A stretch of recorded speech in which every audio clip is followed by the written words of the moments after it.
योग में आपत्तियों तथा रुकावटों का वर्णन। सूत जी बोले, हे ऋषियों, योग साधन में सर्वप्रथम आलस्य नाम की आपत्ति आती है। दूसरी व्याधि पीड़ा, प्रमाद, संशय, चित्त की चंचलता, दर्शन में अश्रद्धा, भ्रांति, 3 प्रकार के दुख, दुर्मनस्थता, अयोग्य विषयों में योग्यता होना, ये 10 प्रकार की बाधाएं मुनि लोगों को बताई हैं। आलस्य का कारण तो शरीर का मोटा हो जाना तथा चित्त का योग में न लगना होता है। व्याधि धातु की विषमता से 2 प्रकार की होती है, एक कर्म के द्वारा होने वाली तथा दूसरी दोषों के द्वारा होने वाली। प्रमाद साधनों के अभाव से होता है, भय के द्वारा ऐसा होगा या नहीं कहना ही संशय है। चित्त की चंचलता से योगी का आदर नहीं रहता है। संसार के बंधनों से भूमि आदि प्राप्त करने पर भी यदि मन नहीं एकाग्र होता तो योगी की प्रतिष्ठा नहीं होती। योग साधन में भाव रहित वृत्ति का नाम अश्रद्धा है। गुरु ज्ञान, आचार, शिव आदि में साधक की भावना न होना ही अश्रद्धा है। ज्ञान का विपर्य ही भ्रांति है, जैसे शरीर को ही आत्मा समझना आदि। दुख आध्यात्मिक, अधिभौतिक और अधिदैविक 3 प्रकार के कहे हैं।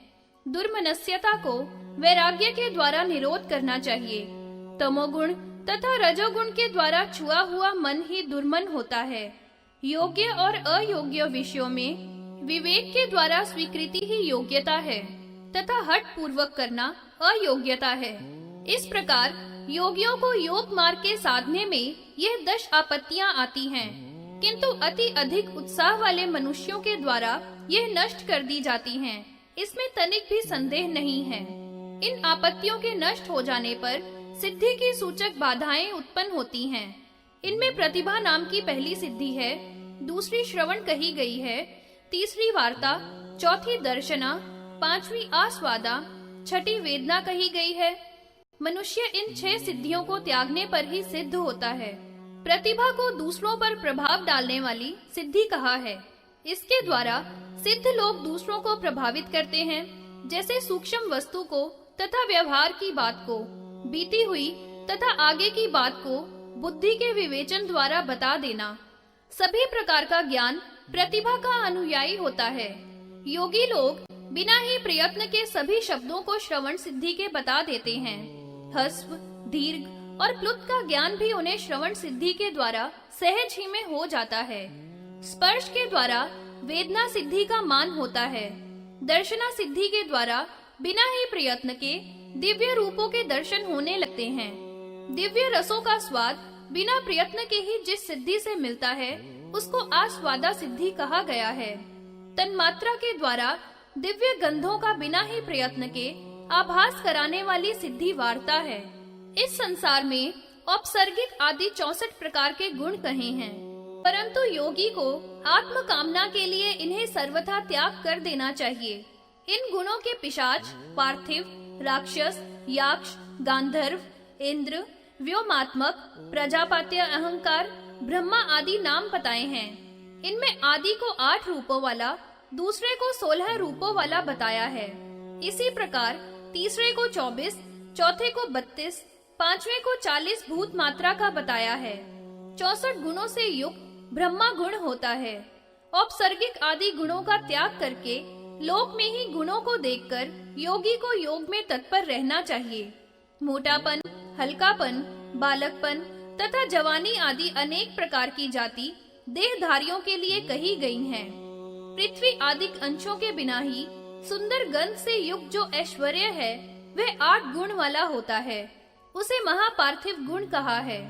जल में रहता हुआ भी भूमि पर निकल आना, इच्छा शक्ति के द्वारा संपूर्ण समुद्र को भी पीने की सामर्थ्य रखना, संसार में जो देखने की इच्छा हो उसे जल में देख लेना, जो भी वस्तु हो उन्हें कामना के द्वारा ही भोगने की इच्छा से ही भोग लेना, बिना बर्तन के ही हाथ पर जल को पिंड के समान रख लेना, शरीर से अग्नि की लौ निकलते रहने पर भी जलने का भय न होना, शरीर का घाव रहित रहना आदि 16 प्रकार के ऐश्वर्य कहे हैं।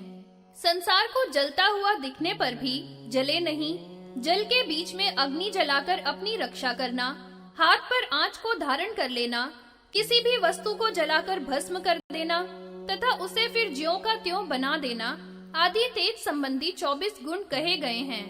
प्राणियों के मन की बातों को जान लेना, पर्वत आदि महान वस्तुओं को कंधे पर धारण कर लेना, अत्यंत छोटा बन जाना तथा अत्यधिक बड़ा बन जाना, हाथों के द्वारा वायु को पकड़ लेना, अंगूठे के द्वारा दबा देने पर पृथ्वी का काम जाना आदि ऐश्वर्यशाली गुण वात के संबंधी बताए हैं। आकाश गमन, शरीर को छाया से रहित दिखाना आदि इंद्रिय संबंधी गुण कहे हैं। दूर से शब्द ग्रहण कर लेना, सभी शब्दों का ज्ञान होना, तन मात्रता का ग्रहण कर लेना, सभी प्राणियों का दर्शन आदि ऐश्वर्य भी इंद्रिय संबंधी है।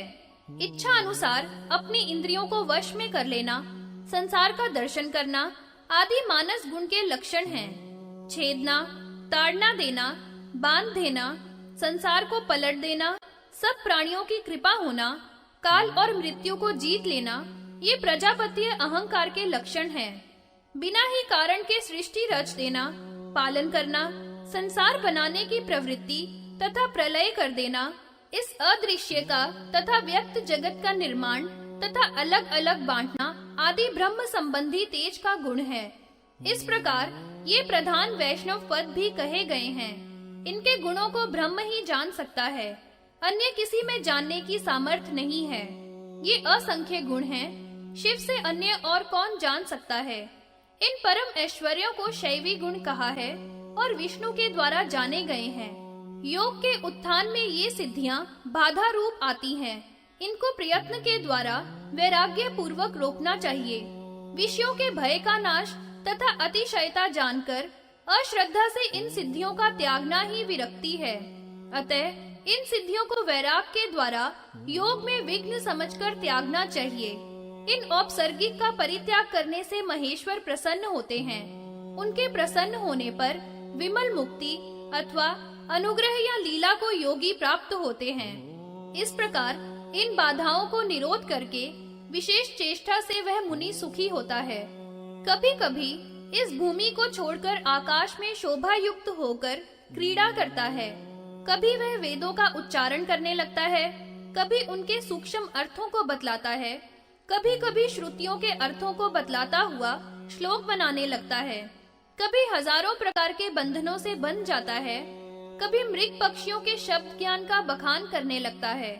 ब्रह्मा से लेकर स्थावर जंगम तक सभी को हाथ में रखे हुए आंवले के समान देखने लगता है। बहुत कहने से क्या लाभ अनेक प्रकार के विज्ञानों को उत्पन्न करता है। हे श्रेष्ठ मुनियों, उस महात्मा मुनि के अभ्यास के द्वारा विशुद्ध विज्ञान स्थिर होता है।